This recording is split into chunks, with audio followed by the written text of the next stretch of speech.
कि न मुझे किसी ने भेजा है, न मैं यहाँ आया हूँ। मुझे तो माँ गंगा ने बुलाया है। न किसी ने मुझे भेजा है, न मैं यहाँ आया हूँ। मुझे तो माँ गंगा ने बुलाया है। 2014 में लोकसभा चुनाव के लिए वाराणसी से नामांकन भरने के बाद नरेंद्र मोदी ने ये बातें कही थी, लेकिन आज फिर काशी की जनता कोरोना के त्राहिमाम से तिल तिल कर मर रही है। प्रधानमंत्री को बुला रही है, अपनी पीड़ा बताना चाहती है, क्योंकि अस्पताल में बेड, फिर ऑक्सीजन, फिर आईसीयू, फिर वेंटिलेटर और अगर कुछ अनहोनी हो गई तो शमशान से लेकर कब्रिस्तान तक में मुक्ति के लिए लंबा इंतजार, लेकिन कोई सुनवाई करने वाला नहीं। वाराणसी में अब तक 71,600 से ज्यादा पॉजिटिव केस मिल चुके हैं, जिनमें से 57,145 स्वस्थ हो चुके हैं। वर्तमान में 13,840 सक्रिय कोरोना मरीज हैं। उधर लेबोरेटरी में 5,700 से ज्यादा सैंपल पेंडिंग है, जिनके नतीजों का इंतजार है। ये वो आंकड़े हैं जो सरकारी दस्तावेजों में दर्ज है, लेकिन वहां से लगातार सामने आती ग्राउंड रिपोर्ट कुछ और ही दावा करती है। विपक्ष भी लगातार योगी सरकार पर आंकड़ों में हेरफेर करने का आरोप लगा रहा है। वाराणसी के आम लोगों का भी यही कहना है कि सरकारी आंकड़े अर्ध सत्य दिखा रहे हैं।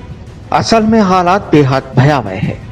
बड़े स्तर पर न टेस्टिंग है और न ही इलाज की साधन सुविधा। इससे स्थानीय लोगों में भारी रोष है। लोगों का कहना है कि फरवरी से अप्रैल के बीच प्रधानमंत्री नरेंद्र मोदी ने 17 बार चुनावी राज्य पश्चिमी बंगाल का दौरा किया, लेकिन इस दौरान एक बार भी अपने निर्वाचन क्षेत्र वाराणसी नहीं पहुंचे, न ही लोगों का हाल जाना। हाँ, इतने दिनों में एक बार जरूर अधिकारियों के साथ बैठक की, लेकिन वो भी सिर्फ एक मजाक भरी था। यहाँ तक कि बीजेपी के स्थानीय नेता भी सामने नहीं आ रहे। मोदी ने जिन नेताओं के भरोसे काशी विश्वनाथ को छोड़ा, वो अपने फोन स्विच ऑफ कर बैठे हैं। ये वो वक्त है जब लोगों को अस्पताल, बेड या ऑक्सीजन सिलेंडर की जरूरत है, लेकिन यहाँ पूरी तरह से अराजकता है। लोग बेहद नाराज हैं। वाराणसी में पहले रोजाना करीब 2-2 हजार नए मरीज आ रहे थे। हालांकि बवाल बढ़ा तो अब सरकारी आंकड़ों में मामले 1000 के नीचे दिखाए जाने लगे हैं, लेकिन स्थानीय लोगों का कहना है कि हालात पहले से भी बदतर ही हुए हैं। मरने वालों की तादाद बढ़ती चली जा रही है, क्योंकि पिछले 4 दिनों में वाराणसी में कोरोना से 51 लोगों ने दम तोड़ दिया है। इन मौतों के पीछे संसाधन की कमी एक वजह तो है ही, साथ ही कोविड अस्पतालों में फैली दुर्व्यवस्था भी सामने नजर आ रही है। इन सबका ही नतीजा रहा कि वाराणसी की जनता ने भाजपा को नकार दिया। पीएम के संसदीय क्षेत्र वाराणसी में बीजेपी को बड़ा झटका लगा है। वाराणसी पंचायत सदस्य के 40 सीटों वाले इस जिले में एसपी सबसे बड़ी पार्टी बनकर सामने आई है।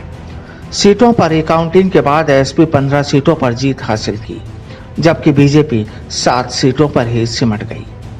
बहरहाल अभी सियासत से ज्यादा जरूरतमंदों को मदद की जरूरत है।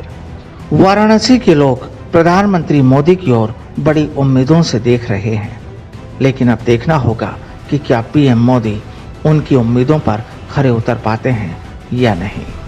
Bureau report, the fact India.